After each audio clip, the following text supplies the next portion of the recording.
Selene Voss stood barefoot on the cold marble of her private bathroom, staring at herself in the mirror. The lights above flickered slightly, the generator reacting to a brewing storm off the coast of Velmora. Outside, the sea was angry and so was she. But her face betrayed nothing. Her features were calm, elegant. The same face that had once graced Forbes covers. Back when she still believed in love, legacy, and loyalty. Now those ideals were dead. Buried somewhere between the lies her husband told and the files she'd uncovered last night. "Are you sure you want to do this?" her voice assistant Eve asked from the hidden speaker embedded behind the vanity. "Yes," Selene replied without hesitation. "Faking your death is irreversible." "No, Eve," she said, turning away from the mirror. "Marrying Damon was irreversible. This is liberation." Damon Voss was a man you noticed in a room full of royalty and CEOs. 6'2", chiseled jaw, immaculate taste in tailored suits. But beneath the polished exterior was a hunger that devoured everything it touched. He played the doting husband flawlessly. Flowers every Monday. Breakfast in bed on Sundays. Handwritten notes with Shakespearean quotes, all carefully orchestrated illusions. Selene had loved him for 2 years, trusted him for 18 months, and began doubting him around month 22. By year 3 she had evidence. "You'll be surprised how easy it is," Damon had said on a private call the night before, unaware it had been recorded. "All I need is her signature on the amendment. Once she's gone, it's clean. The press will eat it up." "Gone?" his mistress's voice asked. "There's an entire sea surrounding the island. Accidents happen." The island retreat had been Damon's idea. "You're overworked, Selene. We both are. Let's unplug. Just us. Like old times," he'd said, caressing her hand as if sincerity dripped from his pores. She'd smiled. Agreed. Booked the trip through a fake agency she controlled. Even picked a date that coincided with heavy tides. Everything he planned she allowed. Because this time she needed him to believe he was in control. Selene stood at the cliff's edge, the wind slashing at her silk dress. Behind her, Damon waited, smiling, teeth gleaming like polished weapons. "You really do look beautiful here," he said. "And yet, this feels like goodbye," she replied coolly. He laughed nervously. "Don't be dramatic." She leaned forward slightly, letting her hair whip around. "No one ever suspects the sea." "What?" Selene turned, stepping close. "You said it, Damon. The sea swallows mistakes." His eyes widened. "What are you?" That's when the fireworks exploded. A coordinated diversion. One of her drones launched bright red streaks into the sky, mimicking a yacht celebration nearby. Damon turned in confusion. In that moment, Selene stepped backward and fell. But the scream never came. She landed softly, onto a thick net extended from below by divers she had paid in cash and silence. 2 days later, headlines broke. Tech billionaire Selene Voss missing, presumed dead in island accident. Damon cried for cameras. Held candlelight vigils. Even posted a tearful video tribute that racked up 10 million views in a day. "Selene was light," he said, eyes glistening. "She was brilliance incarnate. My heart is shattered." Meanwhile, in a safe house 400 miles away, the real Selene watched the screen with narrowed eyes. "I taught you to lie, Damon. But you perfected it." 3 weeks later, Viralvideos was born. She had dark red hair now.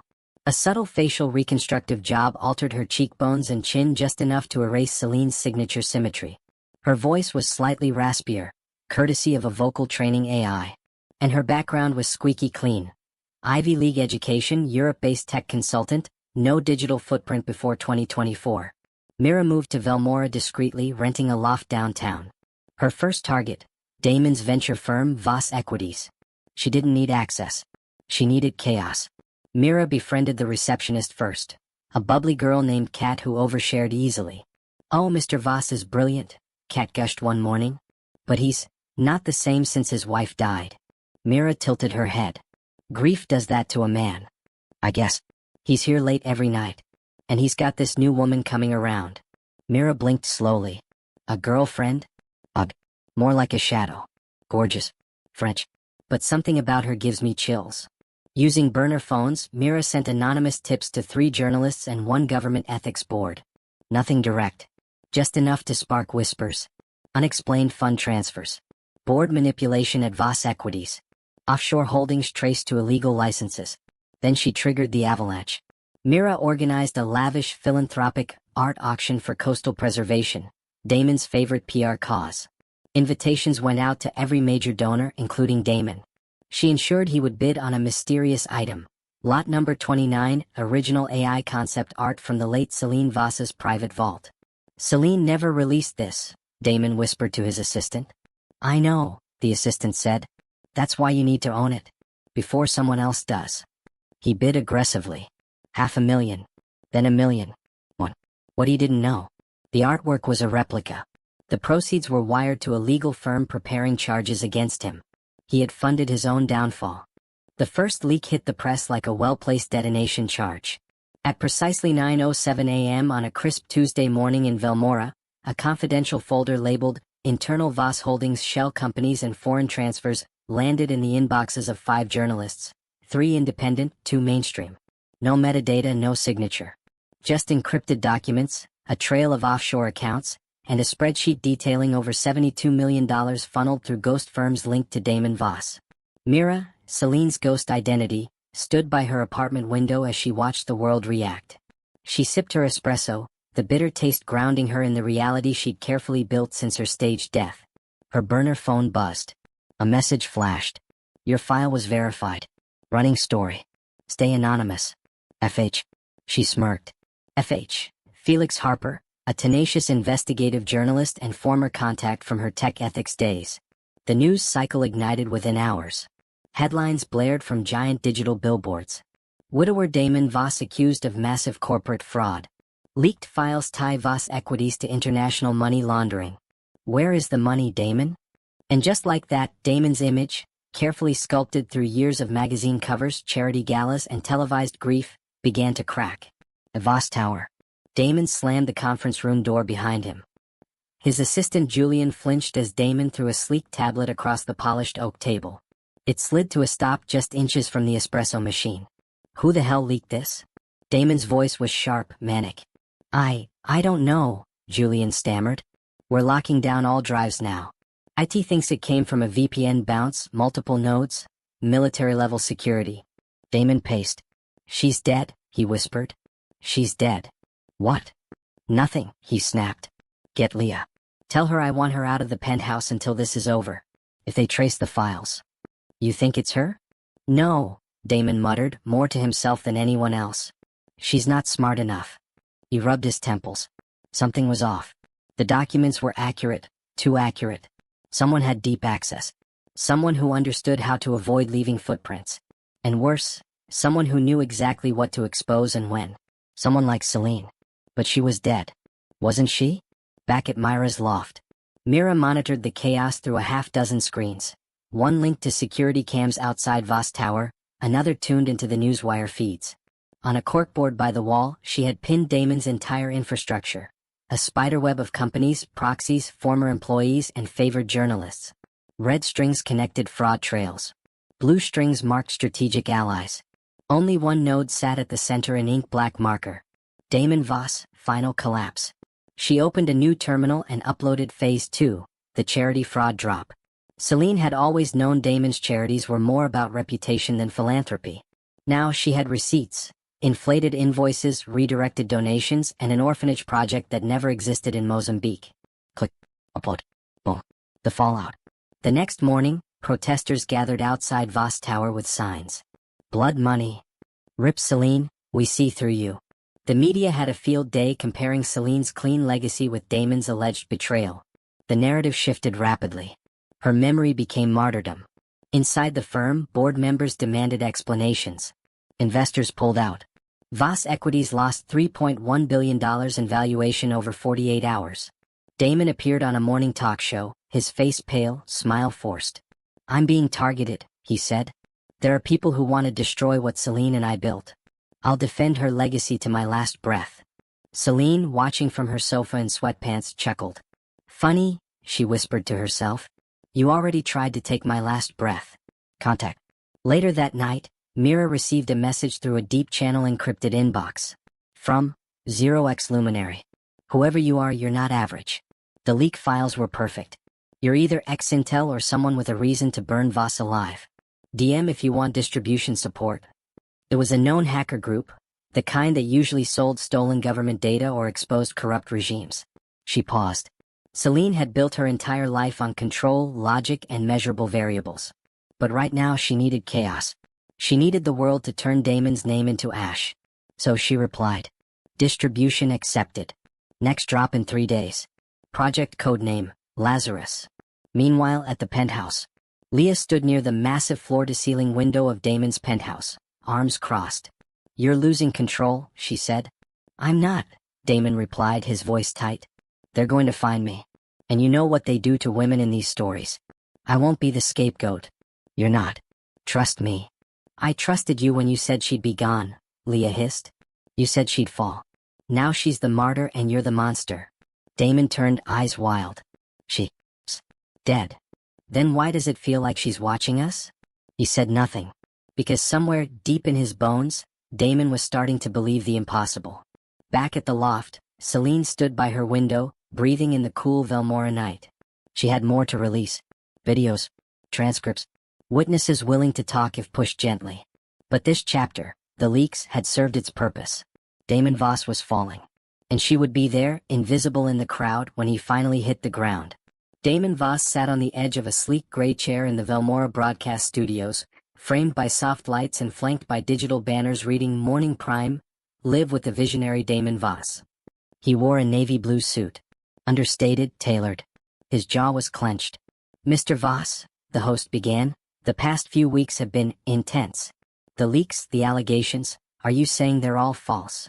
I'm saying, Damon replied with a carefully measured tone, someone is orchestrating a takedown campaign against me and everything my late wife and I built.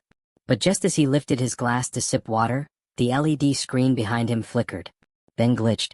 Then changed. A new video appeared. Damon's voice played, slightly distorted but unmistakably his. She's gone. There's nothing stopping me now. I earned this. Gasps filled the studio. What is that? The host asked, startled. Damon's face went blank. This is fake. This is AI. More clips played, spliced together from real calls. All of them damning. Selene doesn't even know what she signed. By the time she figures it out, she'll be dead. Viewers at home erupted. Hashtags exploded. Justice for Selene Voss unveiled, fake grief, real greed. Damon stormed off the set. But the internet never forgets. 3 days at Velmora Courthouse, the crowd outside was massive. News trucks, live streamers, activists, all converged for what had been teased as a revelation from inside the Voss scandal. At exactly 9 a.m., a sleek black car pulled up. The back door opened. Out stepped Selene Voss. Alive. Breathing. Unbroken. The crowd froze. Then screamed. Some cried. Others shouted in disbelief. Selene walked up the courthouse steps, flanked by 2 private security agents. She wore white, a symbol of truth. Her chin was high. Her eyes unwavering. And Damon? Damon watched it on live television from his penthouse. No, he whispered. This isn't possible. But it was. Selene Voss had come back from the dead. Like a hive of tension. The courtroom buzzed like a hive of tension. The world watched via live broadcast as Selene testified. She recounted Damon's manipulation, his gaslighting, his subtle erasures of her autonomy. Then she showed the footage of him discussing forged signatures, hidden shell accounts, and murder framed as an accident. The defense flailed. Damon claimed mental stress, claimed he was drugged, that it was all fabricated by a jealous wife obsessed with control. But the evidence was undeniable. Even Leah turned on him, testifying under immunity. He said she was in the way, Leah told the court. He promised her death was a necessary sacrifice for the future. After 5 weeks, the jury needed only 5 hours. Guilty on all counts. Damon was sentenced to 25 years in maximum security, with no chance of parole. Selene sat in the courtroom, hands folded, silent as the gavel dropped. She felt nothing. No vindication. No thrill. Just a soft, unfamiliar peace. Her empire had been scarred but not broken. She resumed her place as CEO, but only for a few months. Then quietly she stepped down. She wasn't interested in headlines anymore. She was interested in healing. Selene launched the Phoenix Trust, an international fund for women escaping coercive, abusive, or manipulative relationships. It offered shelters, digital surveillance protection, legal assistance, and even AI-driven early warning systems. The slogan? No one should have to disappear to survive. Within a year, The trust had helped over 3,000 women and exposed dozens of hidden abuse cases in elite communities. People called her a hero. Selene called it overdue. One quiet evening, Selene returned to the Lisbon loft where Mira Levin had lived. She unlocked a safe, pulled out the burner phones, fake IDs, and the auburn wig. She packed them into a steel case. Then walked to a private dock and set the case on fire, sending Mira into the sea as ash. "You served me well," she whispered. "But I'm Selene Voss again. A woman reborn."